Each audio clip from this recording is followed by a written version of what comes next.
दोस्तों, milestones channel में आपका स्वागत है। नमस्कार, मैं हूं नागेंद्र प्रसाद और पिछले एपिसोड में यानी चौथे एपिसोड में मैंने जिक्र किया था कि यदुवंशी वीर अहीरों ने स्वतंत्रता संग्राम के हर चरण में अपनी अहम और महत्वपूर्ण भूमिका निभाई और अनुपम बलिदान का परिचय दिया। दोस्तों, बिहार की 1857 में चर्चा की जा चुकी है पिछले एपिसोडों में। अब हम उत्तर प्रदेश में यदुवीरों की, अहीर वीरों की महत्वपूर्ण भूमिका 1857 के विद्रोह में उनका जिक्र करेंगे। दोस्तों, कानपुर के ब्रिटिश छावनी में भोंदू सिंह कप्तान के पद पर आसीन थे।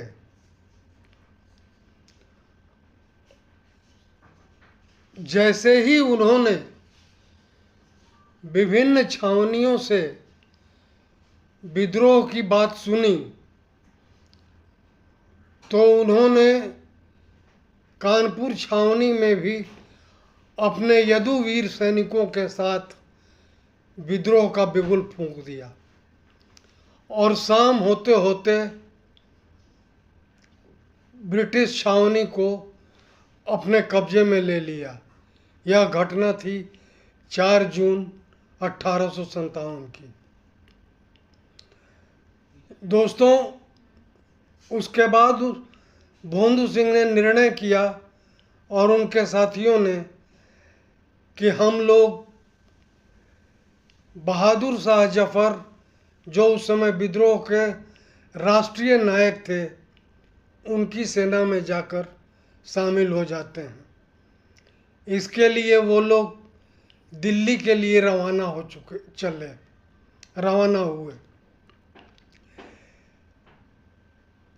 शहर से बहुत दूर निकलने के बाद रात्रि हो गई। विश्राम के लिए उन लोगों ने ठहराव लिया। जैसे ही यह खबर नाना साहब पेशवा को मिली, उन्होंने तत्काल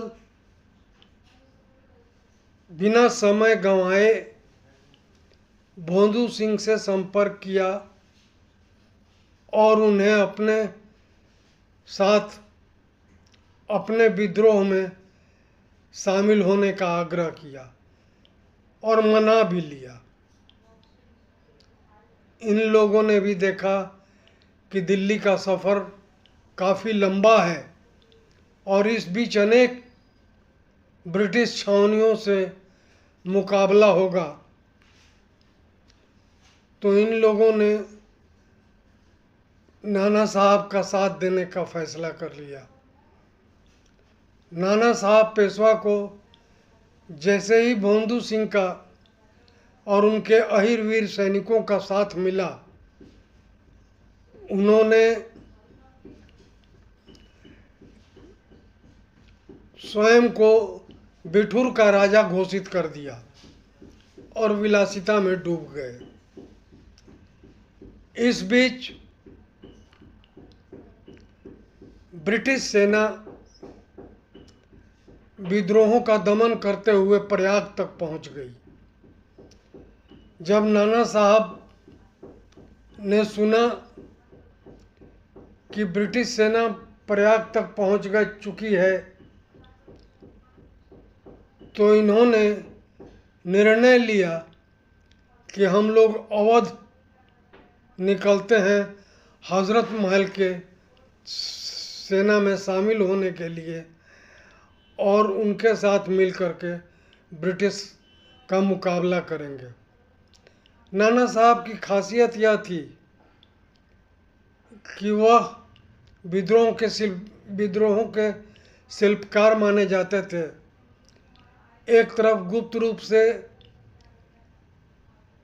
वो विद्रोहों को संचालित भी करते थे और दूसरी तरफ ब्रिटिश शासकों से उनके मधुर संबंध भी थे। भोंदू सिंह की इच्छा नहीं थी, उनके सैनिकों की भी इच्छा नहीं थी। उनकी राय थी कि वो लोग यहीं रहकर ब्रिटिश सेना का मुकाबला करें, लेकिन नाना साहब ने उनको मनाने में सफलता हासिल कर ली और ये लोग चल पड़े अवध की ओर। अहिरावा गांव के पास भारी संख्या में ब्रिटिश सेना घात लगाए बैठी हुई थी। उनके पास बारूद गोले भी बहुत ज़्यादा थे और वहाँ इनके ऊपर भयानक युद्ध हुआ। भोंदू सिंह ने और उनके वीर सैनिकों ने लड़ते लड़ते शहादत दे दी, शहादत का वरण किया और नाना साहब मौका देख करके अहिरावा के मैदान से पलायन कर गए। इतिहास में कहीं इसका जिक्र नहीं है,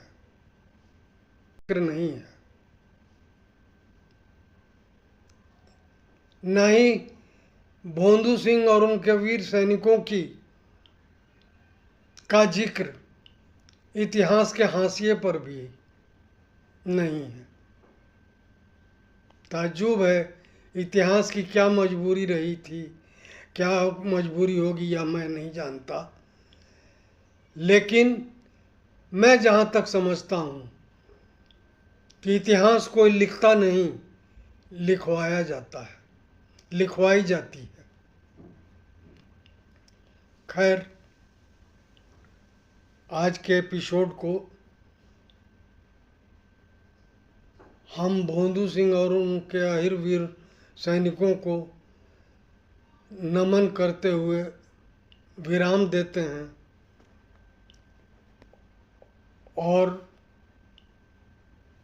आप सभी दर्शक मित्रों से अनुरोध करते हैं कि अगर हमारी कहानी आपको पसंद आ रही है तो इसको ज़्यादा से ज़्यादा संख्या में लाइक कीजिए, सब्सक्राइब कीजिए और अपने मित्रों में शेयर कीजिए ताकि नई पीढ़ी को जागृत किया जा सके। धन्यवाद। आपकी मंगल कामना के साथ विदा लेता हूँ। मिलते हैं फिर अगली एपिसोड में सिलसिले को जारी रखते हुए।